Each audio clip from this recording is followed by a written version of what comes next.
اللہ تعالیٰ نے لکھ دی ہے اور انسان کے ساتھ وہی ہونا ہے جو اس کی تقدیر میں لکھا ہے، تو پھر جب انسان کے ساتھ کوئی مشکلات آتی ہیں یا ہم کسی چیز کے لیے دعا کرتے ہیں تو پھر دعا کی اہمیت کیا رہ جاتی ہے ہماری زندگی میں؟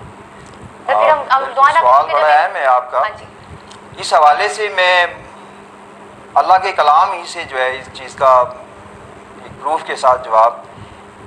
اللہ تعالیٰ ایک جگہ قرآن میں فرماتا ہے کہ البتہ تقدیریں دو ہیں. ایک ہے کہ ٹال دی جاتی ہے، یعنی ہماری دعا کوشش کے سامنے اس کو نرم گرم کیا جا سکتا ہے، صحیح، ٹال دی جاتی ہے. اور دوسری ہے کہ پختہ اور قریب ہے اس کے اصل کتاب. ٹھیک. پختہ کتاب کے معنی یعنی لوح محفوظ کے اوپر جو ہے وہ لکھی ہوئی، اس کو کوئی ٹال نہیں سکتا. اس میں جو ہے کیا کیا آ جاتا ہے؟ اس میں یہ آ جاتا ہے ہمارا پیدا ہونا.